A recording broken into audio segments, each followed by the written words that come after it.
말씀은 골로새서 1장 24절 말씀입니다.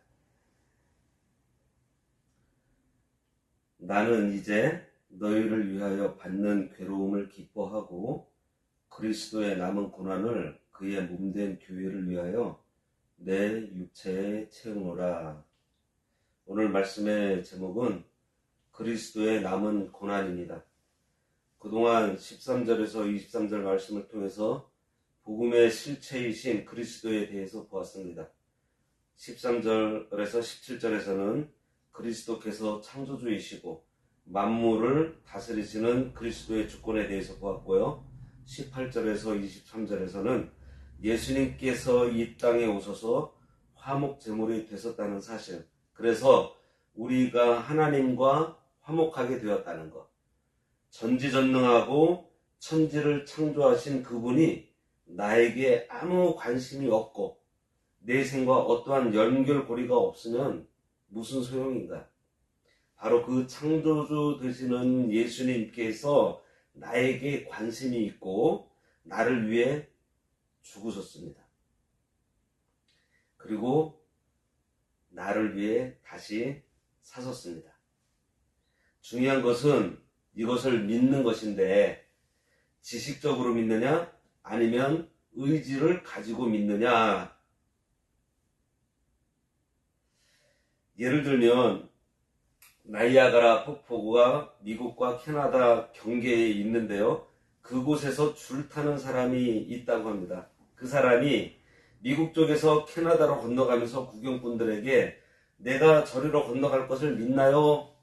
하면 모두가 야 믿습니다 하고 외친답니다. 그러고서는 줄을 타고서 건너가요. 그 다음은 캐나다 쪽에서 미국으로 건너오면서 하는 말이 내가 바퀴 하나 달린 수레를 타고 저쪽으로 건너갈 것인데 믿으시나요? 하니까 또 모두 믿는다고 얘기를 합니다. 그러고서는 정말 그 줄을 타고 수레를 끌고 건너가요.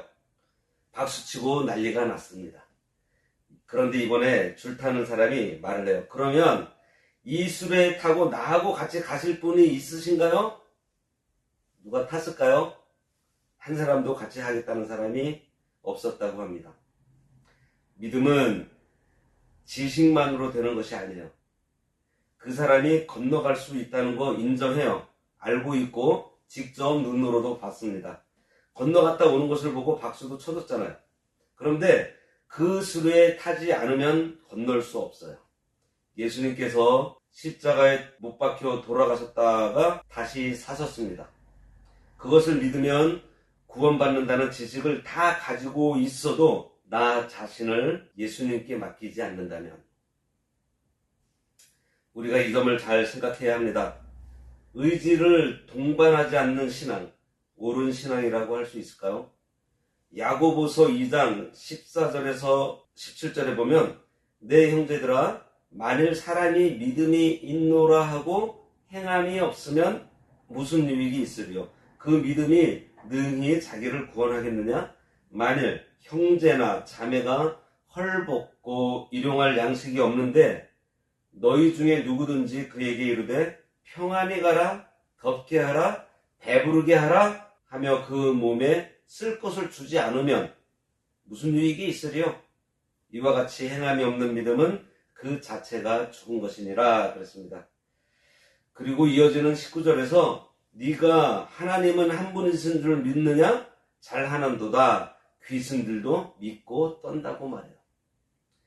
예수님께서 창조주이시고 전능하시고 나를 사랑해서 화목제물이 되어 죽으셨다가 살아나셨다는 것을 믿으면 구원을 받는다는 것이 복음의 중심 내용입니다.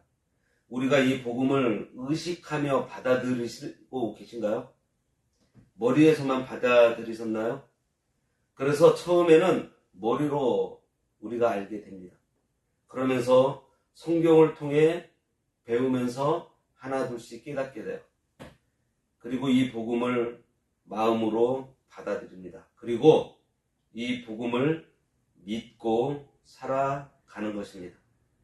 야고보서에서 행함이 있는 믿음이라고 하는 것은 이렇게 복음을 의지적으로 믿게 되면 믿는 자답게 살아가게 된다는 것을 말하고 있는 거예요. 머리로만 믿으면 행함이 자발적으로 나오지가 않습니다. 오늘 본문은 복음을 바울이 믿었고 이 복음을 믿은 대로 살았다는 것을 말하고 있어요. 오늘 본문을 보면 비밀이라는 말이 몇 번 나와요. 이 비밀은 만세와 만대로부터, 비밀의 영광이 이방인 가운데, 이 비밀은 너희 안에 계신 그리스도시니, 2장으로 넘어가서도 하나님의 비밀인 그리스도를 깨닫게 하려고 한다. 이렇게 여러 번 나오고 있습니다. 이 비밀을 우리가 우연히 알게 된 것이 아니고 하나님께서 알게 해 주셨고 깨닫게 해 주셨습니다. 그리고 아무에게나 주는 것이 아니고 특별히 관심 있고 사랑하는 자에게 주셨다는 것을 바울이 깨달았기 때문에 그의 생애가 고난과 핍박으로 육신적인 괴로움들이 많았지만 그 속에서 자족함, 만족을 동반하면서 걸어갔다는 말입니다. 가시밭길을 가는데도 만족하고 돌로 두드려 맞아도 만족하며 살아간 삶, 이것이 바울의 삶이에요.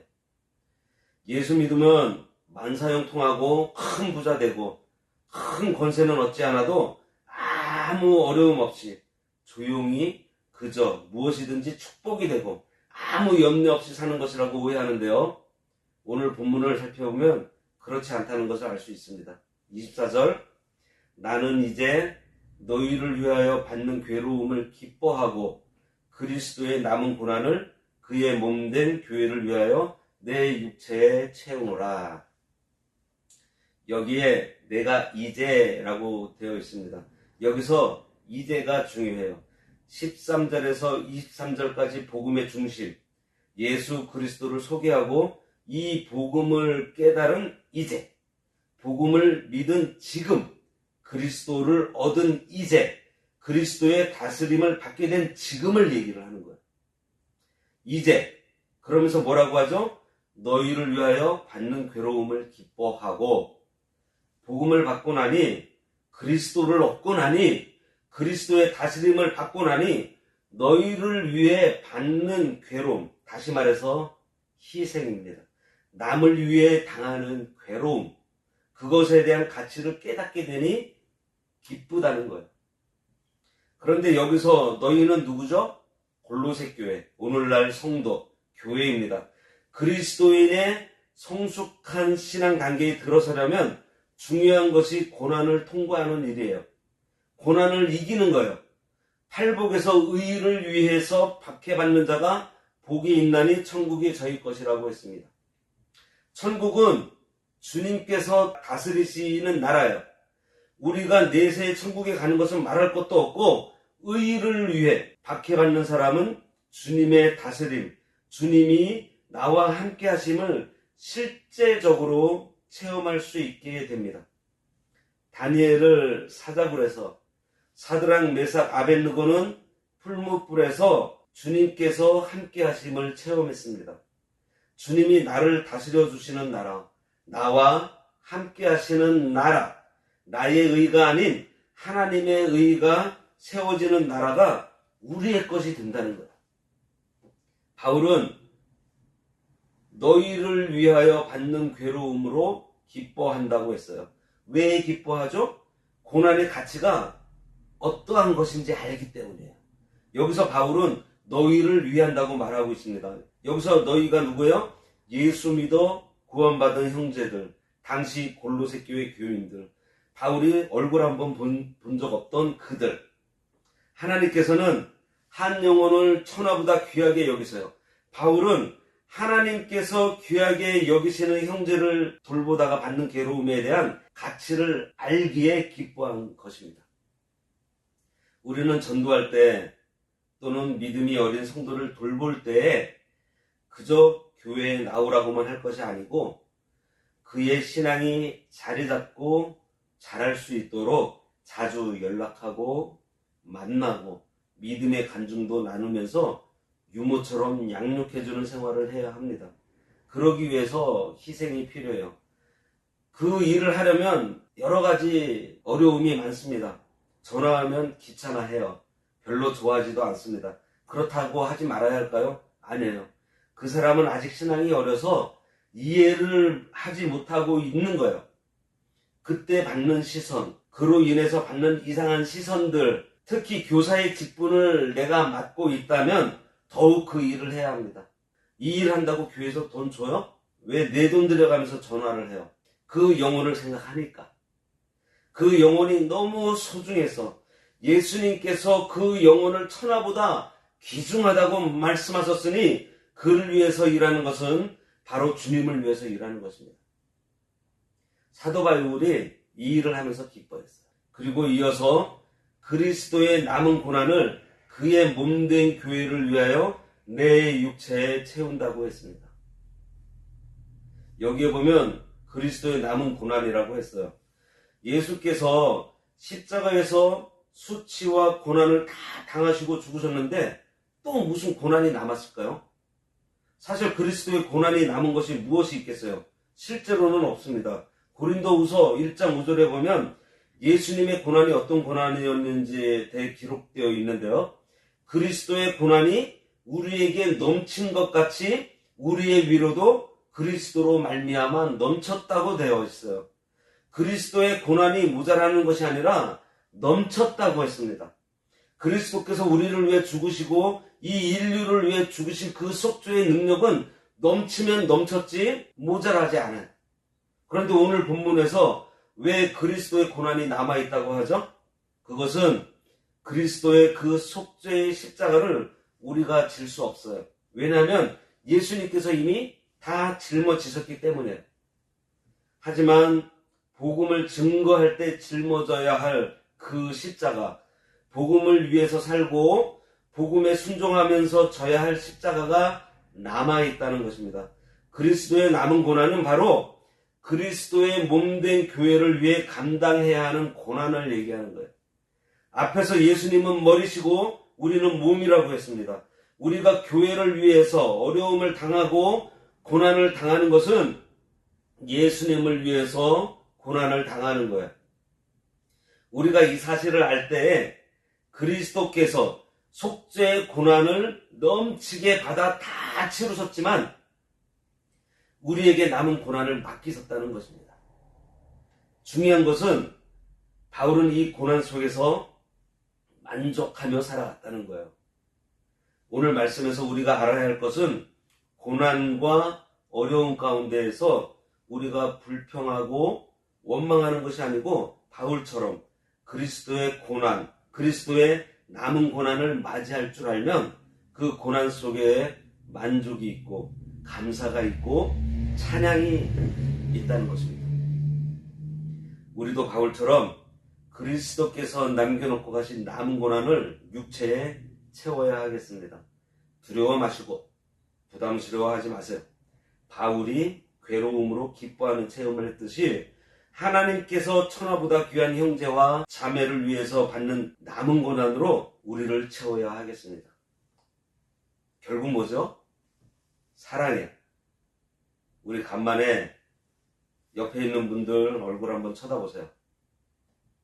그리스도의 남은 고난을 채워지게 할 사랑하는 동역자들을 한번 바라봐 보세요.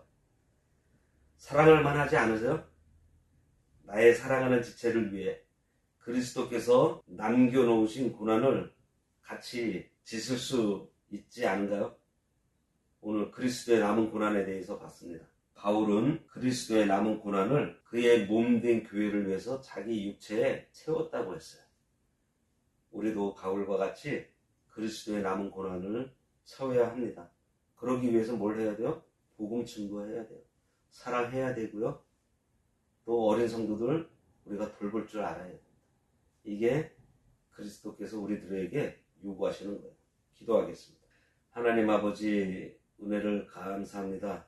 그리스도께서 천하보다 귀하게 여기시는 생명들을 우리들에게 맡겨주셨사오니 그리스도의 몸된 교회를 위해서 그리스도의 남은 고난으로 채워주기를 원하오니 우리에게 사랑하는 마음을 주시고 뜨거운 마음을 주셔서 주를 위해 희생하며 또 하나님께서 우리들에게 맡겨주신 그 관계 속에서 우리가 서로 돕고 사랑하며 살아갈 수 있도록 그리스도의 그 크신 능력으로 도와주시기를 간절히 바라고 원합니다.